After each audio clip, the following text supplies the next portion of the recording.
My brother sold my tools while I was in the hospital, so I exposed his debt to everyone and left, him drowning in his own lies. I'm a 29-year-old guy, and my entire identity was wrapped up in what I could build with my hands. I'm not a flashy person, never have been. I didn't go to college, didn't chase a big title or a six-figure job. I built things, fixed things. Would steel, engine sit, all made sense to me in a way people never did. I'm a self-employed carpenter and part-time mechanic, and every piece of gear I owned was bought with late nights, sore backs, and calloused hands. My garage wasn't just a shop, it was sacred. It was mine. Over the years, I poured everything into collecting the kind of tools you don't just find at Home Depot. Custom lathe bits from a retired woodworker in Oregon. A rare snap-on torque wrench I drove 5 hours to pick up in person. Each piece had a story. They weren't just tools. They were chapters. Growing up, my older brother Tyler was the opposite of me. Slick talker. Always had an excuse. Always knew how to charm his way out of trouble. While I was tightening bolts and sanding down oak panels, he was borrowing money he'd never pay back or making big promises he couldn't keep.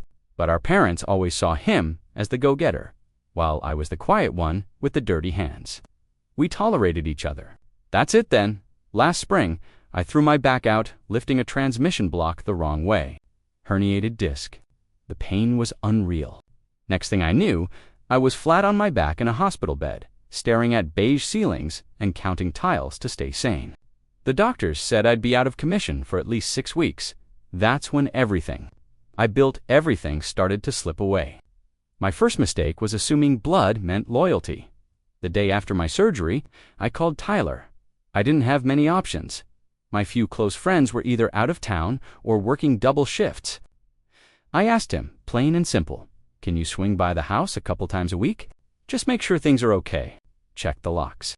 Keep an eye on the garage." He didn't hesitate. "Of course, bro. You just focus on getting better. I got you." And for a moment, I actually believed him. I gave him a spare key, the one I used to keep hidden in a box of screws above the doorframe. I remember handing it over like it weighed nothing, but in hindsight, it might have been the heaviest thing I ever gave him. The first week, he texted a couple of times, "Garage looks fine," or "Everything's cool." Nothing deep, just enough to sound reassuring. But then the updates slowed, and when I asked for a picture or a quick video of the shop just to ease my nerves, he brushed it off. I'm in a rush or forgot my phone in the truck. Still, I didn't push. I was lying in a stiff hospital bed, hooked up to painkillers and feeling useless.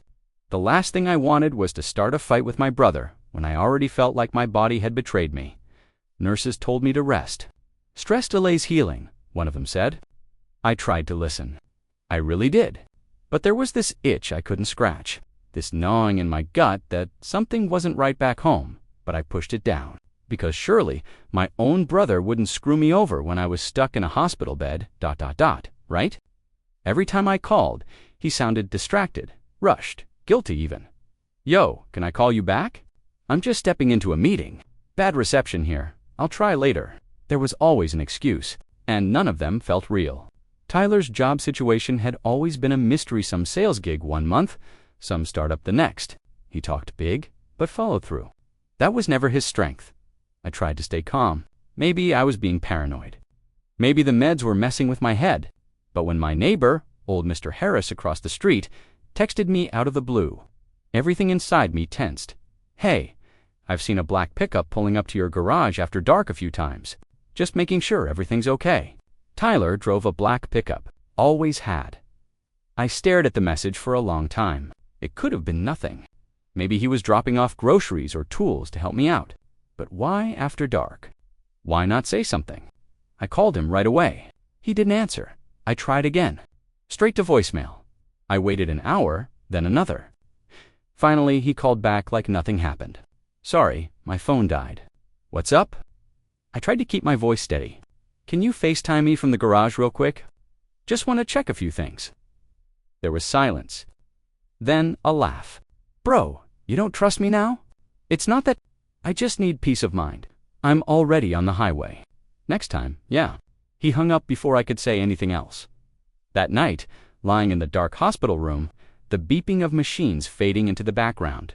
I couldn't sleep. Not because of the pain, but because for the first time, I truly started to believe something wasn't just off, something was wrong. When I walked into that garage, I swear it felt like a crime scene 6.5 weeks after my surgery.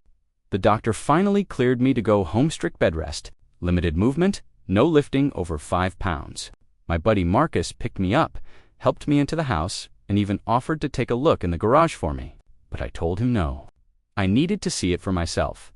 I shuffled across the driveway with a cane in one hand and a tightness in my chest I couldn't explain.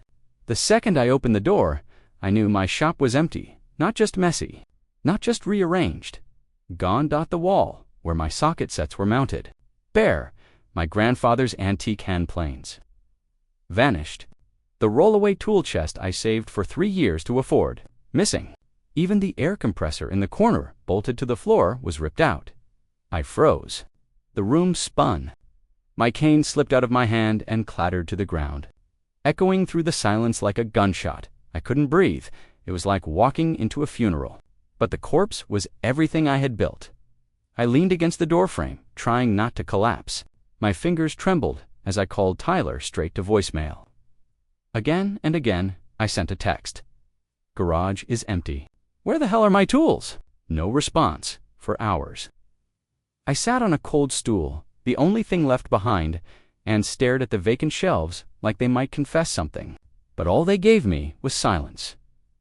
That night, I couldn't sleep. Every time I closed my eyes, I saw the empty hooks and hollow spaces where my life used to hang. And somewhere inside, rage started to bloom. Because I didn't just lose tools, I lost trust. I think you're just confused, man. Maybe you packed them up before the surgery and forgot. That's what Tyler said when he finally showed up 2 days later, strolling in with a fast food cup in one hand and zero urgency in his voice. He looked around the empty garage like it was nothing, like he wasn't staring at a crime scene. You serious right now? I asked, struggling to keep my voice steady. You think I packed up my entire workshop before a spinal surgery and just forgot? He shrugged. You've been on a lot of meds. People forget things. I wanted to scream. Instead, I stared at him. I looked for any sign of guilt, shame, anything. But Tyler was cool as ever, smooth as ice. I trusted you, I said quietly. He threw his hands up. And I told you I came by. I locked up. Everything looked fine. Maybe someone else broke in, and they only took my tools. Left the TV, the motorcycle, the cash in the drawer. He looked away. Why would I take your stuff? What would I even do with it? That's when I saw it just for a split second. The flicker, a twitch at the corner of his mouth. Guilt. I pressed him harder, and that's when he flipped the script. Why are you attacking me? I helped you. I came here for you. And now you're accusing me of stealing? Maybe you're just pissed because you can't work and you need someone to blame. It was like a punch to the chest. Worse, when I called our parents, hoping they'd see through it, they didn't. Tyler said, you're paranoid, my mom whispered. You need to rest, not start fights. And just like that, I went from victim to villain. He walked away, looking like the hero. I wasn't crazy. I had proof, and it shattered everything. After that disaster of a conversation, Tyler ghosted me. No calls, no texts, nothing. My parents kept repeating the same lines. Maybe it was a robbery. You're overreacting. You need to let this go. But I couldn't let it go. Not when every empty shelf in that garage screamed betrayal. So I started digging. I couldn't do much physically, but I could sit in that garage and look. Every inch, every corner. If something slipped through the cracks, I was going to find it. 3 days in, I found it wedged behind a tool cabinet on wheels that Tyler apparently hadn't touched. A crumpled piece of thermal paper. A pawn shop. Receipt, the date. 2 weeks into my hospital stay. The items listed: DeWalt drill set, Bosch router, Makita impact wrench, and right at the top, clear as day, seller name Tyler M. Our last name. I sat there in total silence, just staring at the paper in my shaking hands. It wasn't just suspicion anymore. It wasn't a hunch or a feeling or a gut instinct. It was fact. Tyler had sold my tools, and not just 1 or 2 pieces. This was multiple trips. This was deliberate.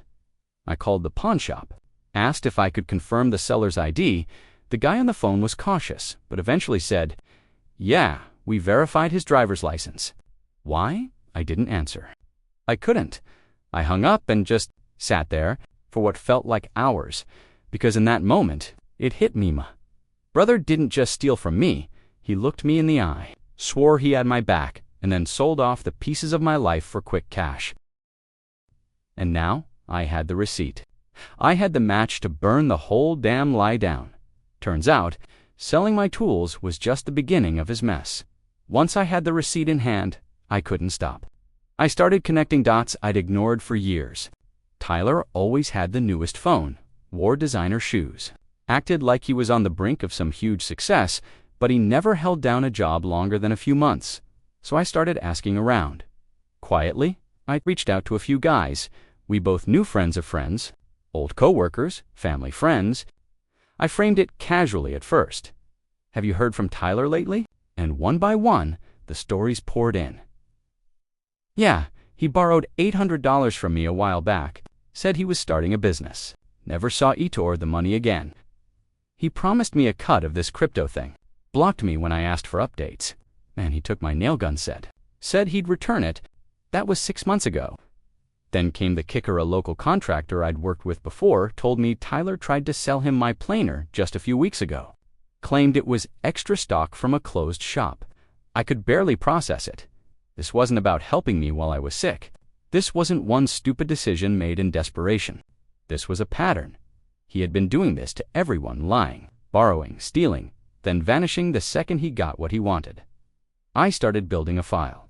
Screenshots of texts people forwarded me, photos of gear he tried to offload, dates, names, dollar amounts. It wasn't just about revenge anymore. It was about stopping him before he burned someone else, because if no one ever stood up to him, he was going to keep doing this, and I wasn't going to let that happen. Not this time. Continue with part 8 when you're ready. If he wanted to live by lies, I'd show everyone the truth. I wasn't going to scream or explode. That's what he expected. Tyler thrived on chaosy. Knew how to flip a meltdown into a sympathy card. But this time, I wouldn't give him that. I'd take everything he built on lies and let it collapse, quietly. So I started crafting the setup first. I scanned the pawn shop receipt and every screenshot of texts from people he owed. I organized them into folders: dates, names, dollar amounts. I even recorded a few voice messages people sent me about their run-ins with him. Then I made a new email, burner account. Anonymous.I sent the evidence to my parents first. No angry message, no commentary, just a subject line. Since you didn't believe me, next I sent the same file to 3 local contractors he used to work for. One of them had been missing over $2,000 worth of tools. The moment they saw the pawn shop details, they connected the dots. And then, the final move, I posted on a private Facebook group for local tradesmen. I kept it professional, no slander, just facts. I warned people to avoid any transactions with Tyler and attached a redacted version of the pawn receipt and testimony from other victims. The post blew up. Dozens of comments rolled in. Some people were shocked, others weren't, apparently. Tyler had been skating on thin ice in this town for years. He just didn't think anyone would ever push back that night. I sat alone in my quiet, empty garage for the first time in weeks. I wasn't filled with rage. I wasn't drowning in self-doubt. I felt calm because the truth was finally out there. And Tyler, he had no idea the fuse had already been lit. I didn't want drama, but he gave me no choice. Thanksgiving at my parents' place was always a circus: loud, messy, forced smiles, and too much wine. This year, I almost didn't go. I didn't want to see him. Didn't want to hear his voice or pretend we were still brothers. But part of me needed to see it. I needed to watch him try to keep the lie alive. Now that it was cracking, he showed up wearing a new jacket designer, expensive, and played the same role he always did, joking with the cousins, pouring wine for our mom. Talking about some consulting gig he just landed. I stayed quiet, observing. But halfway through dinner, my dad asked me, "So, you ever find out what happened with your tools?" And I just said, calm as ever, "Yeah, Tyler sold them." Got the receipts and everything. The room froze. Forks halfway to mouths. Tyler let out a laugh, forced, sharp, "Wow, you're really still on that." I pulled the receipt from my pocket and placed it on the table. Right next to the mashed potatoes, he stood up like I'd slapped him. "You're ruining dinner for everyone." "No," I said. You did that the second you sold off my life while I was lying in a hospital bed. Then I turned to my parents. You wanted proof. That's it. Do what you want with it. My mom looked like she wanted to cry. My dad just stared at the paper like it was written in another language. Tyler, he snapped. He started yelling, knocking over a chair, ranting about how I'd set him up and poisoned everyone against him. But no one defended him. Not this time. And I walked out quiet, steady, for the first time. He looked like the unstable one. The truth doesn't need defending. It just needs daylight. The days after Thanksgiving were eerily quiet. No texts, no calls. Just silence, like everyone was holding their breath. Unsure what to say now that the family golden boy shine had finally cracked, then the fallout began. One of the contractors I emailed posted publicly about Tyler linked the pawnshop receipt. Shared his own losses. That post got reshared across 3 local business groups. Clients started backing out of deals with Tyler, the consulting gig he bragged about. Gone.next, our cousin Michelle, who had loaned him $500 for car repairs, demanded it back. He ghosted her. She went straight to our parents. They called me. You didn't have to humiliate him, my dad said, voice tight. I didn't, I replied. He did that all by himself. My mom asked if I could take the post down. Said Tyler was struggling, and maybe this wasn't the best time to kick him while he's down. I asked her, was it a good time when he kicked me while I couldn't walk? She didn't answer. Word kept spreading. Friends unfriended him. A few people who had loaned him money showed up at his door.